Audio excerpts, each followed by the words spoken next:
Hello friends, welcome to exam के दीवाने। आज हम आपके लिए लेकर आए हैं मैथ्स के कुछ इम्पोर्टेंट क्वेश्चंस जो आपके लिए बहुत ही महत्वपूर्ण साबित होने वाले हैं। तो चलिए स्टार्ट करते हैं। आज का पहला क्वेश्चन है, दो गाड़ी की चाल का अनुपात 3:5 है।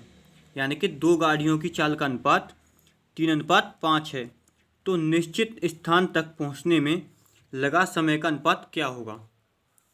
इसमें क्या कह रहा है कि दो गाड़ी हैं जिनकी चालों का अनुपात 3:5 है। क्या है?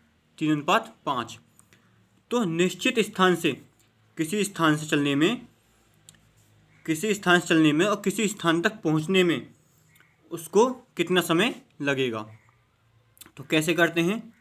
हमको दे रखा है चाल का अनुपात, यानी कि 3:5।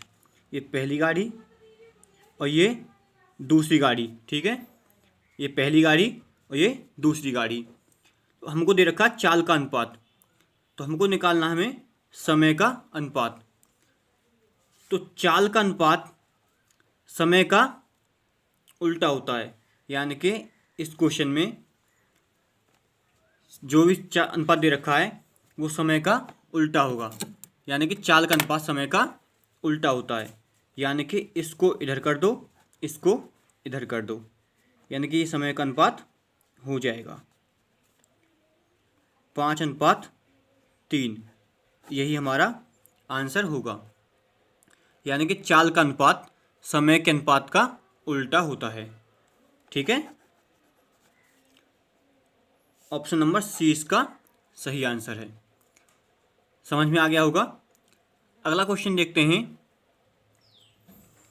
ए और बी की चाल का अनुपात 2:5 है। यदि ए एक निश्चित दूरी तय करने में 30 सेकंड लेता है, तो इसी दूरी को तय करने में बी को कितना समय लगेगा। तो क्वेश्चन क्या कह रहा है? ए और बी की चाल का अनुपात दे रखा है 2:5। तो क्वेश्चन कह रहा है कि ए एक निश्चित दूरी को तय करने में 30 सेकंड का समय ले रहा है, तो इसी दूरी को तय करने में बी कितना समय लेगा। तो इस क्वेश्चन कैसे करेंगे? हमको पूछा गया है बी का। यहाँ पे अगर हमको बी का पूछा है तो यहाँ पे हम देंगे ए का। ए का कितना दे रखा है? 2। ए की चाल कितनी दे रखी है? 2। अगर यहाँ पे हमको पूछता बी ए का अनुपात, यहाँ पूछता हमको अगर ए का अनुपात, तो यहाँ पे हम बी का अनुपात, बी की चाल लेते, ठीक है। तो यहाँ पे हमने 2 ली, गुणा करना है। हमको ए की यहाँ पे समय दे रखा है, ए का समय दे रखा है तो 30, ठीक है। ए जो है 30 सेकंड में दूरी को तय कर रहा है और 2 की चाल से। पूछा किसका है? बी का। तो बी की चाल कितनी है? बी की चाल है 5, ठीक है। यानी कि चाल का फॉर्मूला होता है दूरी बटे समय। क्या होता है? दूरी बटे समय। तो इसको करते हैं 5 से, 5 × 30 और 6 दूनी 12, यानी कि 12 सेकंड इसका सही आंसर होगा। यानी कि ऑप्शन बी इसका सही आंसर है। फिर से बताता हूँ। हमसे यहाँ ए का समय दे रखा है और ए की चाल दे रखी है और बी का पूछा है, तो ए की चाल लेते हैं और ए का समय लेते हैं। पूछा किसका है? बी का। तो बी की चाल से भाग देते हैं। इसको काटते हैं 5 से 6 बार और 6 दूनी 12 सेकंड, ठीक है। समझ में आ गया होगा। अगर नहीं समझ आया तो क्वेश्चन को बताना और कमेंट बॉक्स में बता देना, ठीक है। अगर क्वेश्चन अच्छे लग रहे हैं तो वीडियो को लाइक कर देना और चैनल को सब्सक्राइब कर लेना। अगला क्वेश्चन देखते हैं। ए से बी की दूरी यदि कोई व्यक्ति 60 किलोमीटर की गति चाल से जाता है, यानी कि ए से बी की दूरी, ए पॉइंट है और ये बी पॉइंट है, ये दूरी कोई व्यक्ति 60 की चाल से जाता है और 40 की चाल से वापस आता है, 40 की चाल से वापस आता है, तो कुल दूरी के लिए उसकी औसत चाल क्या है। तो कैसे करते हैं, औसत चाल पूछिए हमको, तो ये 60 की स्पीड से जाता है और 40 से वापस आता है।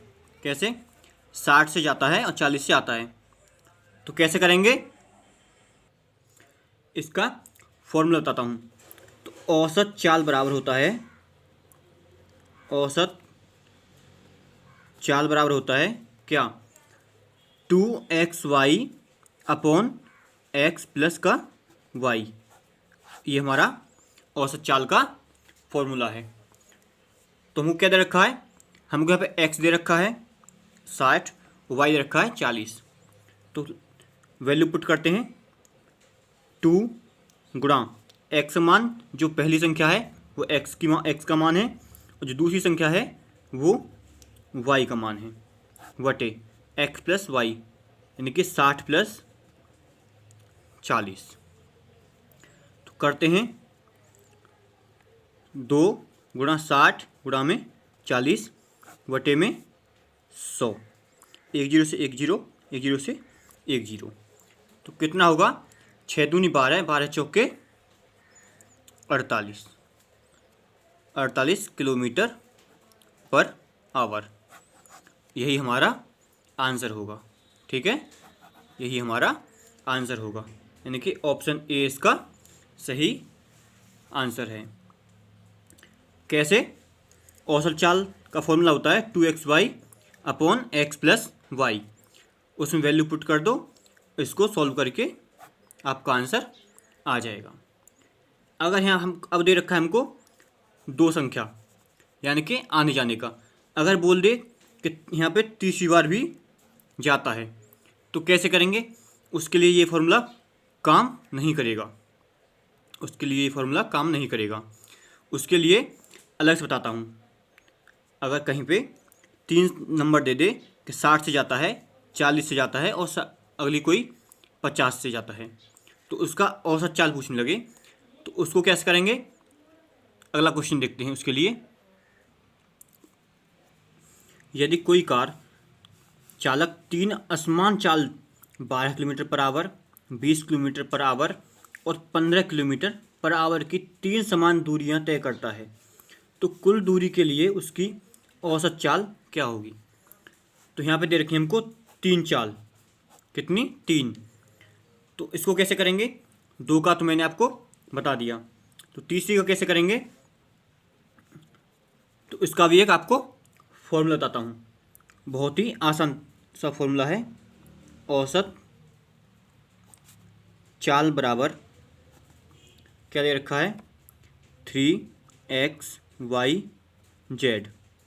वटे में xy plus yz plus zx। ये आपका औसत चाल का फॉर्मूला है। इस फॉर्मूले से आप कोई भी क्वेश्चन आसानी से सॉल्व कर सकते हो। तो यहाँ पे हम वैल्यू पुट करते हैं, ये हमारे x का मान है, ये y और ये z का। ठीक है, तो करते हैं 3 गुणा में x का दे रखा है हमको 12 गुणा y का दे रखा है 20 गुणा में z दे रखा है हमको 15।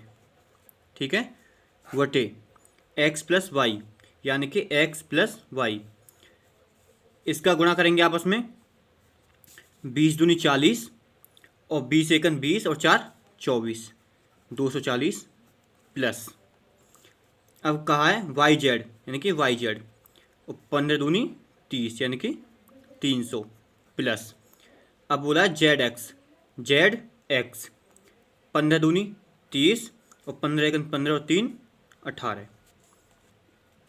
तो ये आ गया आपका। तो आगे सॉल्व करते हैं, तो आगे क्या आएगा, इसको करते हैं 0 8 0 और 4 12 का 2 कैरी 1 2 3 5 5 और 2 7, 720 ऊपर क्या आएगा, 3 गुणा 12 गुणा 20 गुणा में 15। ठीक है, 0 से 0, 12 से 6 बार, 12 6 72 और 3 से 2 बार और 2 से ये 2, तो बचा क्या, यहाँ बचेगा हमारा 15 किलोमीटर पर आवर। यही हमारा आंसर होगा। ठीक है, समझ में आ गया होगा। इसलिए आपको एक क्वेश्चन और दिखाता हूँ ऐसा ही, जिससे आपको और अच्छी तरीके से समझ में आ जाएगा।